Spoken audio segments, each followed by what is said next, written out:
Hello students, Jai Hind and good afternoon to you all. Students, myself Rahul Jaswal, your maths teacher, and today in class 8th maths we are going to study a very interesting and important chapter. Chapter number 13. Name of the chapter is Time and Work. तो students आज की इस video में हम study करेंगे chapter number 13 time and work class 8th maths में। तो students इस चैप्टर को स्टार्ट करने से पहले कुछ इंट्रोडक्टरी रूल्स हम लोग समझ लेते हैं। स्टूडेंट्स, रेट ऑफ वर्क क्या होता है पहले हम लोग ये समझते हैं।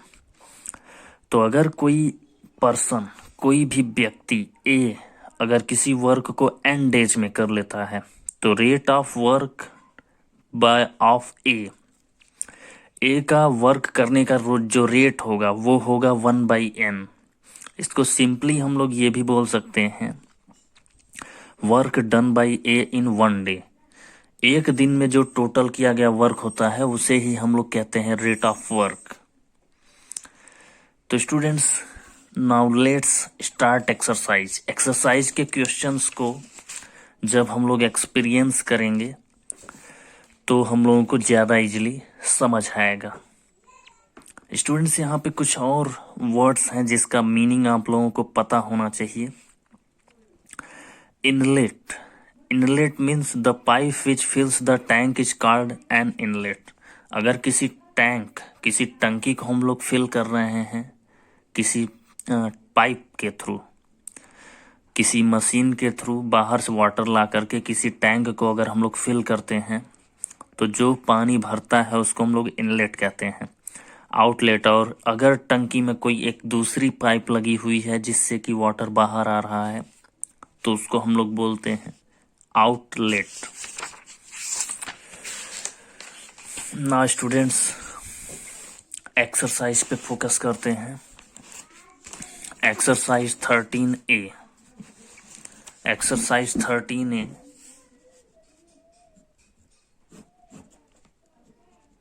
Question number first.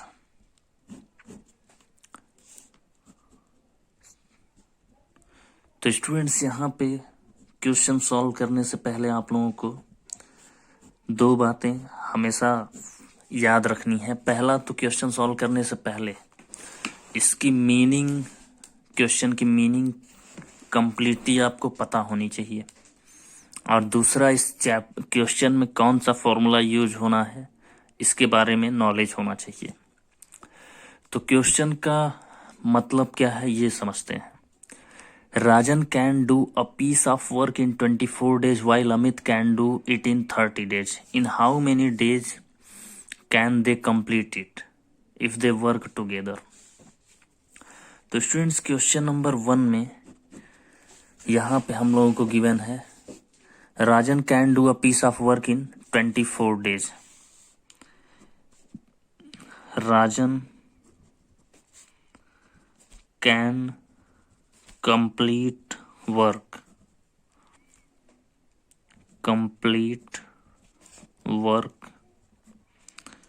In 24 days and Amit can complete work in 30 days. We have to calculate in how many days they work together to complete the work.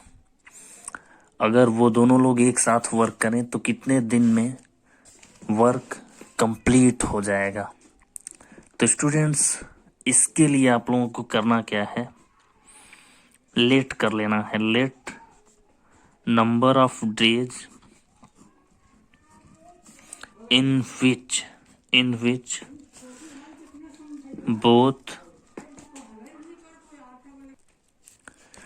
both can complete work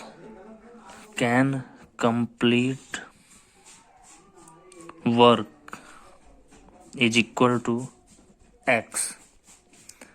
तो students, यहाँ पे इस तरीके से question में late कर लेना है। नाउ अगर हम लोगों को इस पे क्वेश्चन पे ऑब्जर्व करना हो तो यहाँ पे हम लोग देखेंगे राजन का जो रेट ऑफ वर्क है वो है 1/24, यानी कि राजन एक दिन में 1/24 वर्क कंप्लीट कर सकता है। Rajan, work done by Rajan in 1 day is equal to 1/24 and Amit can do work in 1 day। Amit का जो वर्क डन है वो है 1/30, क्योंकि अमित 30 डेज में वर्क को कंप्लीट कर सकता है।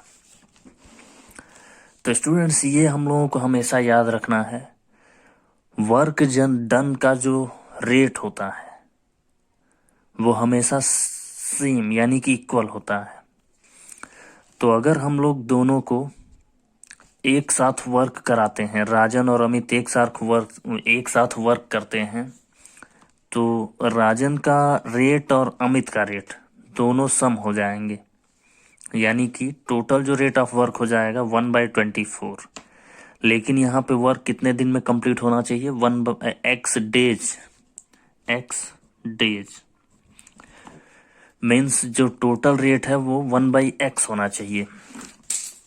यहाँ पे अकॉर्डिंग टू क्वेश्चन अगर हम लोग फोकस करें तो राजन और अमित का जो रेट ऑफ वर्क है, यानी कि राजन एक दिन में 1/24 वर्क कंप्लीट कर लेता है और अमित एक दिन में 1/30 वर्क कंप्लीट कर लेता है। यहाँ पे हम लोग इस तरीके से राइट भी कर सकते हैं, work done in 1 day by Rajan, work done. तो स्टूडेंट्स, अब यहाँ पे अकॉर्डिंग टू क्वेश्चन ये दोनों जो एक दिन में वर्क टोटल कंप्लीट करते हैं वो 1/x के इक्वल होगा, क्योंकि x स्टेज में टोटल वर्क कंप्लीट होना चाहिए और रेट यहाँ पे वर्क आ जाता है 1/x। तो एक दिन में टोटल वर्क कितना होना चाहिए? 1/x, और यहाँ पे टोटल वर्क कितना ये लोग कर रहे हैं? 1/24 प्लस 1/30।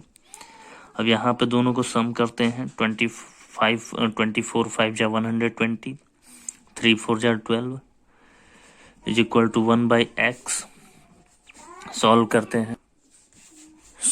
हैं यहाँ पे, तो 9/120 इज इक्वल टू 1/x। 3 3 जा 9, 3 4 जा 12, तो x is equal to 40/3 days. Means यहाँ पे अगर हम लोग एलसीएम लेते हैं तो 3 1 जा 3, 3 3 जा 9, 1/3 डेज। तो स्टूडेंट्स, इस तरीके से हम लोगों का फाइनल आंसर फाइंड हो जाता है। ना स्टूडेंट्स, अब आप लोगों को क्या करना है, एक्सरसाइज 13A के सारे क्वेश्चंस सेम कॉन्सेप्ट पर बेस्ड हैं। ये जो जिस तरीके से ये पूरा क्वेश्चन सॉल्व किया गया है उसी के कॉन्सेप्ट के ऊपर ये सारे क्वेश्चंस बेस्ड हैं। अब आप लोगों को सारे क्वेश्चंस रीड करने हैं, उसको समझना है और खुद से सॉल्व करना है। और अगर किसी भी क्वेश्चन में कोई भी प्रॉब्लम आती है, कहीं पे कोई वर्ड नहीं समझ में आता है या फिर कहीं पे कोई सेंटेंस से रिलेटेड प्रॉब्लम हो, क्वेश्चन का मीनिंग नहीं समझ में आ रहा है या फिर कहीं पे कौन सा फॉर्मूला यूज करें इसके बारे में डाउट है, तो आप लोगों को तुरंत उसको हमसे पूछ लेना है और उसके बाद ये पूरा एक्सरसाइज अच्छे से समझ करके अपने से सॉल्व करना है ताकि क्वेश्चन आपको आए। मेन जो हम लोगों का टारगेट है वो ये है कि क्वेश्चन आपको आना चाहिए, आपको क्वेश्चन का मतलब समझ में आना चाहिए और क्वेश्चन कैसे सॉल्व करना है ये पूरा प्रोसेस आपको समझ में आना चाहिए। तो